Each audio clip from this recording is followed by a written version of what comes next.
नमस्कार, मी डॉक्टर मच्छिंद्र बांगर महाराष्ट्रातील आणि देशातील हवामान परिस्थिती संदर्भात ताजा अंदाज देणार आहे. वातावरणात सातत्याने बदल होतोय आणि आपण बघतो की जे चीनच्या समुद्रामध्ये चक्रीवादळ होतं ते भारताच्या पूर्व भागामध्ये किंवा ईशान्य भागामध्ये पोहोचलं आहे. त्याचा परिणाम आपल्याला या ठिकाणी जाणवू लागला आहे. या ठिकाणी कमी दाबास अनुकूल अशा प्रकारचं वातावरण देखील बंगालच्या उपसागरात झालेलं आहे. सध्या महाराष्ट्रामध्ये विदर्भाच्या आणि मराठवाड्याच्या पूर्व भागामध्ये पावसास अनुकूल स्थिती आहे. त्यामुळे एकूणच भारतामध्ये आणि महाराष्ट्रामध्ये पावसाच अजून अनुकूल स्थिती आहे. सप्टेंबरच्या 2 तारखेला आपण पोहोचलो असून अजूनही भारतात अतिशय उत्कृष्ट पावसाळा चालू आहे. चीनच्या समुद्रातून जो वादळी अंश बंगालच्या उपसागराच्या उत्तरेला आलेला आहे तो काही अंशाने तीव्र होण्याची शक्यता आहे. त्यामुळे या ठिकाणी बऱ्याच भागावर त्याचा परिणाम सुरू झाला आहे. बंगालच्या उपसागराच्या अंतर्गत भागात देखील एक कमी दाबाचं क्षेत्र आहे. महाराष्ट्रात मेघगर्जनेसह पावसाचं वातावरण देखील मराठवाड्याच्या काही भागात आणि विदर्भात तयार झालेलं आहे. त्यामुळं या सर्व पावसाचा प्रभाव नेमकी काय होतो ते आपल्याला बघायचं आहे. आपल्याकडे महाराष्ट्रामधला खास करून 1 सप्टेंबरचा पाणीसाठा उपलब्ध आहे. यामध्ये आपल्याला असं दिसतंय की नागपूर विभागामध्ये पाणीसाठा गेल्या वर्षीच्या तुलनेत कमी आहे. या ठिकाणी मी बघतो आहे आणि आपण बघतो की 89 म्हणजे 90% पाणीसाठा हा अमरावती विभागात झालेला आहे. गेल्या वर्षी तो 73 होता. गेल्या वर्षी जिथे छत्रपती संभाजीनगरला या तारखेला 61% पाणीसाठा होता तिथे तो 95% पोहोचला आहे.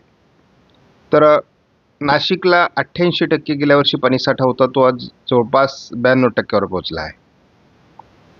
पुणे विभागात 97% पाणीसाठा होता तो आता 96.5% पोहोचला आहे, म्हणजे जवळपास गेल्या वर्षी एवढा आहे. गेल्या वर्षी जो कोकण विभागामध्ये 96% पाणीसाठा होता जवळपास तो 96.5% पाणीसाठा आहे. म्हणजे एकूणच आपण असं जर बघितलं तर पाणीसाठ्याची एकूण जी आकडेवारी आहे ती 86% दरम्यान गेल्या वर्षी होती, ती यावर्षी 92.5% पोहोचली आहे. त्यामुळे एकूणच मोठे पाणी प्रकल्प तुडुंब भरलेले आहेत. मध्यम पाणी प्रकल्पाचा आपण एकूण आकडेवारी बघितली तर गेल्या वर्षी 66% होती, आता ती 77% पोहोचली आहे. तर लघुपाणी प्रकल्पांची परिस्थिती गेल्या वर्षी या तारखेला 43% होती, आता ती 56% किंवा 56.5% पोहोचली आहे. आणि आपण एकूण जर पाणीसाठा महाराष्ट्राचा बघितला तर गेल्या वर्षी तो 77% होता, आता तो 85% आहे. म्हणजे अतिशय गेल्या वर्षीच्या तुलनेत पाणीसाठा हा समाधानकारक आहे. GFSच्या अंदाजानुसार आज विदर्भ, थोडं जळगाव जिल्ह्यामध्ये आणि मराठवाड्याच्या पूर्व उत्तर भागामध्ये पावसाची शक्यता आहे. कोकणातही मध्यम ते जोरदार सरी होणार आहे. मराठवाडा विदर्भामध्ये जोरदार पाऊस, उत्तर महाराष्ट्राच्या जळगाव जिल्ह्यात जोरदार पाऊस, कोकणातही हलक्या ते मध्यम सरी होणार आहेत 3 तारखेला. 4 तारखेला उत्तर महाराष्ट्रात जोरदार पावसाळी परिस्थिती निर्माण होऊ शकते असा अंदाज आहे. कोकणातही प्रभाव राहील. मराठवाडा आणि विदर्भातही स्थानिक वातावरणास अतिशय पोषक स्थिती आहे. उत्तर मराठवाड्यातील जे छत्रपती संभाजीनगर, जालन्याचा काही भाग, अहिल्यानगरचा पश्चिमी भाग, नाशिक, धुळे, नंदुरबार आणि जळगाव जिल्ह्यामध्ये मोठं पावसाळी क्षेत्र अपेक्षित आहे. हे पावसाळी क्षेत्र उत्तरेला सरकणार आहे, गुजरातकडे सरकणार आहे, परंतु तरी देखील धुळ्याच्या काही भागात आणि नंदुरबारमध्ये अतिवृष्टीची शक्यता आहे. 7 तारखेला हे गुजरातवर सरकून जाईल असा अंदाज आहे. महाराष्ट्रातला पावसाचा प्रभाव कमी होईल. GFS मॉडेलनुसार 7 ते 11 महाराष्ट्रातील पाऊस बऱ्यापैकी उघडणार आहे. आपण हल्ली सर्व अंदाजांमध्ये न्यूमेरिकल मॉडेल प्रिडिक्शनचा ECMWFचा मॉडेलचा अंदाज समाविष्ट करतो. आपण या अंदाजामध्ये बघतो की मध्य बंगालच्या उपसागरामध्ये पावसाळी क्षेत्र तयार होण्याचा अंदाज कायम आहे. सध्या 5-6 तारखेपर्यंत उत्तर महाराष्ट्रामध्ये जोरदार पावसाची परिस्थिती निर्माण होऊ शकते आणि थोडं पूर्व विदर्भ, पूर्व मराठवाडा, उत्तर मराठवाडा या ठिकाणी पावसाचं क्षेत्र असू शकतं, असा एक अंदाज आहे. मात्र भविष्यामध्ये बंगालच्या उपसागरामध्ये नवीन सिस्टम विकसित होऊन त्या महाराष्ट्रात जोरदार पाऊस देऊ शकतात आणि साधारण हा 13, 14, 15, 16 तारखेचा कालावधी असू शकतो, असा एक अंदाज आहे. या काळामध्ये एक स्पष्टपणे जाणवते विदर्भ, पूर्व मराठवाडा आणि उत्तर महाराष्ट्र या ठिकाणी अतिवृष्टीची शक्यता आहे. बंगालच्या उपसागरात हालचालीने वेग आला असून विशाखापट्टणमच्या दरम्यान एक कमी दाबाचं क्षेत्र विकसित होण्याची शक्यता आहे. सध्या ओरिसा, छत्तीसगड, मध्य प्रदेश असं मोठं पावसाळी क्षेत्र विकसित झालेलं आहे. मराठवाडा आणि पूर्व विदर्भात पावसाचा जोर आजही कायम आहे.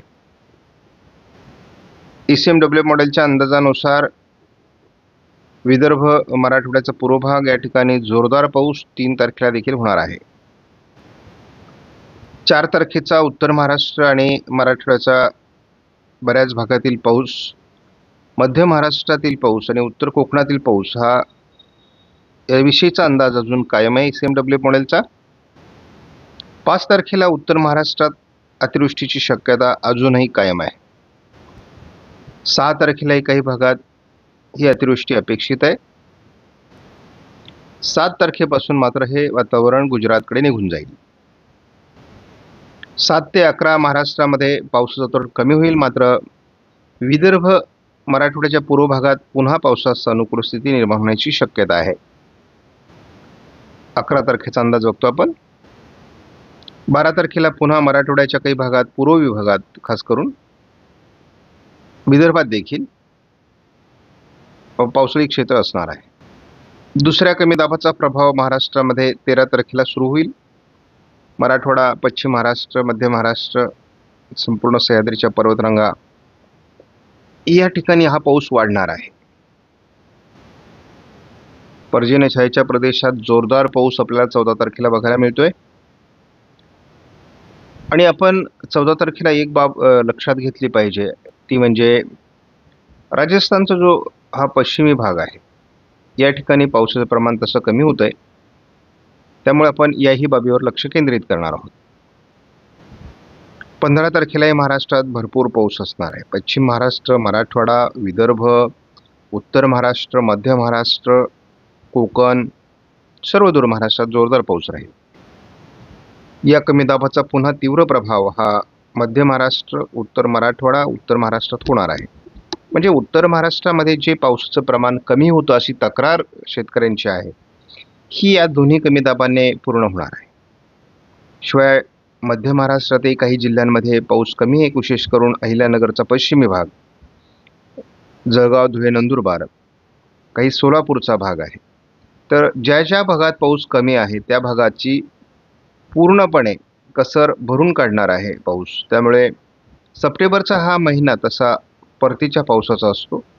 त्यामुळे या काळात या भागात आणि खास करून पर्जन्यछायेच्या प्रदेशात पाऊस पडत असतो. सध्याच भारताच्या भूभागावर आपण 2 कमी दाब बघतो. या ठिकाणी नवी दिल्लीच्या दरम्यान एक कमी दाब आहे आणि विशाखापट्टणम, भुवनेश्वरच्या दरम्यान एक कमी दाब बंगालच्या उपसागरामध्ये आहे. आणि एकूणच या 2 कमी दाबांमध्ये एक ट्रफ लाईन तयार झालेली आहे आणि त्यामुळे मान्सून ट्रफ या दिशेने फिरल्यामुळे या भागात मोठा पाऊस होतो आहे. शिवाय बंगालच्या उपसागरामध्ये या सिस्टमकडे खेचल्या गेलेल्या अरबी समुद्रातील वाऱ्यांमुळे महाराष्ट्रामध्ये पावसाचं प्रमाण देखील वाढण्याची शक्यता आहे. सप्टेंबरमध्ये कमी दाब हे बहुतांश महाराष्ट्राच्या आणि मध्य प्रदेशच्या दक्षिणी भागावर असतात. त्याचा महाराष्ट्रावर खूप परिणाम होतो. त्यामुळे आपण बघतो कमी दाब जरी मध्य प्रदेशवर सरकला तरी महाराष्ट्रात मोठे पाऊस होणार आहे. विशाखापट्टणमजवळ पुन्हा एक नवीन चक्राकार स्थिती 11 तारखेला तयार व्हायला सुरुवात होईल. पुढे ही चक्राकार स्थिती देखील महाराष्ट्राच्या दिशेने सरकेल आणि या चक्राकार स्थितीचा मोठा प्रभाव आपल्याला महाराष्ट्रात जाणवणार आहे. कारण ही बऱ्यापैकी